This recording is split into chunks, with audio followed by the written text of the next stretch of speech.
got them funded. They were on a year-to-year basis. They could have been put out of business. As soon as our country had a little bad year, they would have said, I'm sorry, we're not going to fund you. I got them 10-year funding and financing, and more than they even asked for. I became very friendly with a lot of the heads.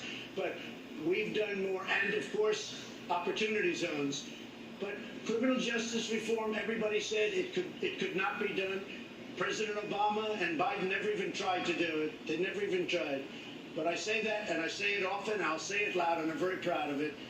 And I have a great relationship because of what I've done with the African-American community. I'm very proud of it. Let's go to our next question. We have Paulette Dale. She leans slightly to Biden. She voted for Clinton in 2016. She's registered as a Republican. Paulette, what's your question? Thank you. Good evening, Mr. President. Thank you very much. I have to say, you have a great smile. Thank you. Thank you.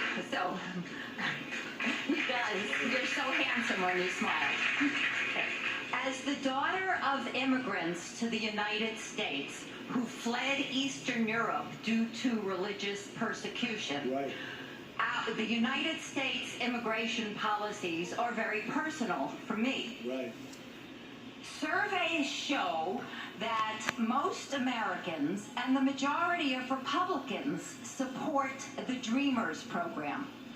So my question for you, Mr. President, is if you are elected to a second term, do you expect to pursue your previous efforts to cut the DACA program? Yeah. Why or why not?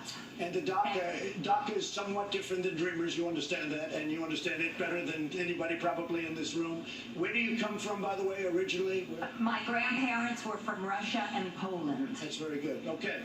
So we are going to take care of DACA. We're going to take care of Dreamer. It's working right now. We're negotiating different aspects of immigration and immigration law. We built now over 400 miles of border wall, southern border. Mexico's working very closely with us. We have the strongest border we've ever had. We want people to come into our country. They have to come in legally. But we are working very hard on the DACA program, and you will be, I think, very happy over the course of the next year. Because I feel the same way as you do about it. Thank you very much. Mr. President, in point of fact, the DACA program, there are, under your administration, no new applicants are allowed. And in fact, the DACA recipients now have to renew every year as opposed to every 2 years. So in fact, the DACA program has been curtailed by your administration. Well, what happened is because of the pandemic, much changed on the immigration front. Mexico is heavily infected, as you know, and we've made it very, very difficult to come in because of the pandemic and other reasons, and crime. But we have a very strong border right now, and we have to keep it that way. But we want people to come into our country, but they have to come in through a merit system, and they have to come in legally. And people are very, very happy with it. You haven't heard any complaints about that. But what happened is because of the pandemic, we have to be extra cautious. You have been promising this immigration bill since, well, at least July, when you told my colleague on Telemundo it was coming, but nothing's come yet. It's very happy. The fact is, we got rid of catch and release, which is a disaster.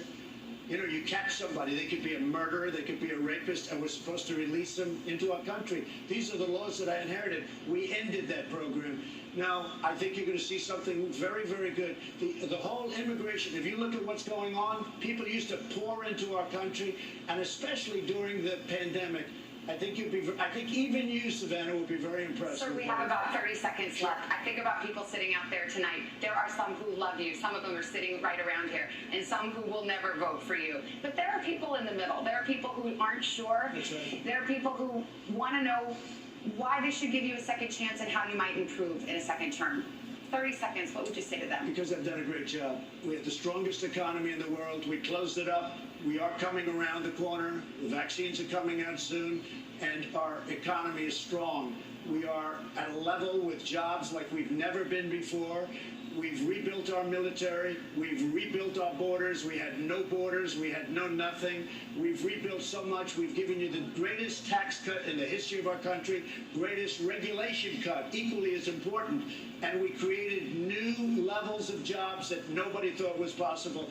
And next year is going to be better than ever before. I've got to leave it there. I've got a wrap from the control room. Mr. President, thank you for your time. Thank you for listening to the voters' questions. That concludes our town hall. We do want to thank the president again, as well as